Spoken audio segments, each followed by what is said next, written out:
Olá pessoal, sejam bem-vindos. Hoje estamos iniciando uma nova série, o Tour com Jung pelo inconsciente coletivo. Carl Gustav Jung foi psiquiatra e psicoterapeuta, nasceu em 1875 e faleceu em 1961. Ele foi o mais querido discípulo de Freud, mas eles romperam ligações em 1914 porque Jung queria desenvolver a sua própria teoria. Jung é conhecido como pai da psicologia analítica ou psicologia junguiana. Para Jung, o nosso cérebro se divide em 3 partes. Lembram da figura do iceberg de Freud? Para Jung, essa parte de cima é o ego, abaixo está o inconsciente pessoal e aqui mais profundo o inconsciente coletivo. E é nessa parte que ele e Freud se desentenderam, porque Freud não aceitava muito a ideia do inconsciente coletivo. Então, para Jung, o ego é a parte central da nossa consciência e não a parte central da personalidade, como Freud dizia. É nele que ficam as informações que nós conseguimos acessar de uma maneira mais fácil. Como, por exemplo, nesse momento, tudo que você está ouvindo, pensando, sentindo, lembrando de uma forma objetiva, forma esses aspectos conscientes. E o ego lida com esses aspectos. O ego, ele não se envolve em processos inconscientes, como os traumas de infância, por exemplo, que ficaram recalcados na nossa mente. Já o inconsciente pessoal para Jung são as experiências individuais que ficaram reprimidas, esquecidas, que são os traumas, as frustrações, aquele conteúdo sexual, né, que ficaram reprimidos no nosso inconsciente. E Jung diz também que as informações que aprendemos de forma subliminar, ou seja, informações implícitas, como, por exemplo, quando vimos uma propaganda de carro, de bebida, geralmente eles colocam mulheres maravilhosas, né, para fazer esse tipo de comercial, para que os homens, quando vejam, eles achem que adquirindo esses produtos, eles vão ter a mulherada caindo em cima deles. Então, essas informações ficam também gravadas no nosso inconsciente pessoal. E as informações do inconsciente pessoal, ele às vezes, elas podem vir de uma maneira fácil para a nossa consciência, ou de uma maneira mais difícil, ou às vezes nunca vem para a nossa consciência, ou às vezes elas nunca nem chegaram a ser conscientes. Já o inconsciente coletivo, ele tem suas raízes no passado coletivo de toda a humanidade. E o seu conteúdo psíquico, ele é passado de geração em geração. E são praticamente os mesmos para todas as pessoas e todas as culturas.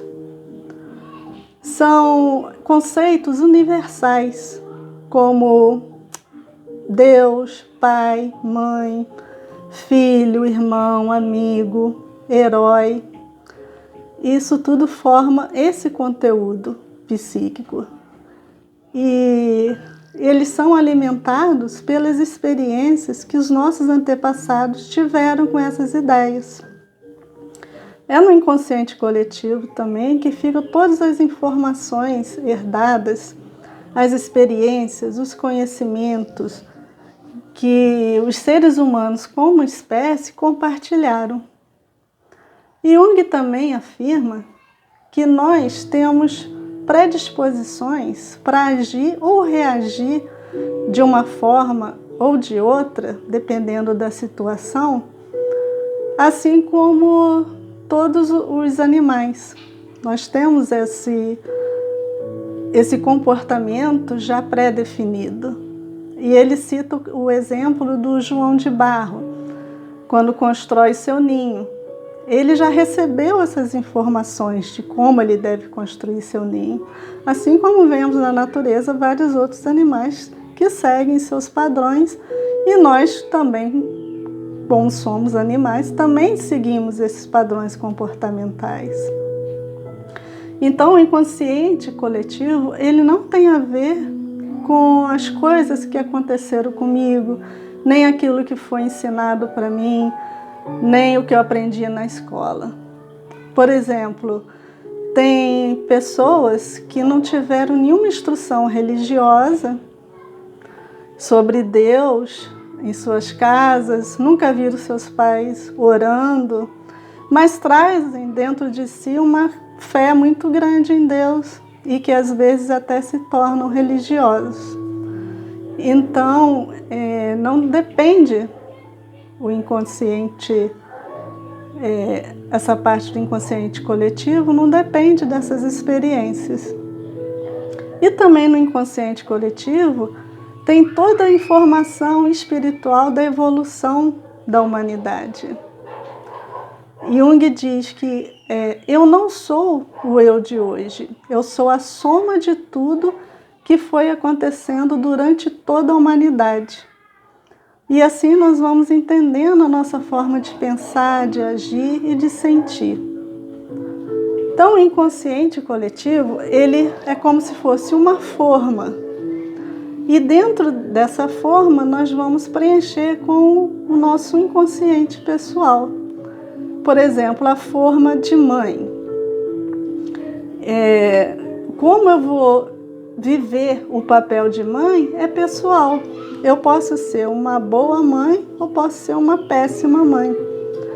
Então, a forma de Deus, de amigo, de filho, de irmão, de herói, eles dependem de como que você vai atuar nesses personagens. Depende de você. É uma coisa pessoal. Então, essas estruturas que são no nosso inconsciente coletivo, essas imagens primordiais, é que Jung deu o nome de arquétipos. E os arquétipos nós vamos estudar no próximo vídeo, senão vai ficar muito longo. Espero que vocês tenham gostado. Talvez tenha ficado um pouco complicado, meio confuso, porque é muita informação. Mas qualquer dúvida vocês podem mandar um zap para mim, eu vou responder, tranquilo. Podem fazer perguntas também no Face, nos comentários, ok? E semana que vem a gente continua, então, falando sobre os arquétipos.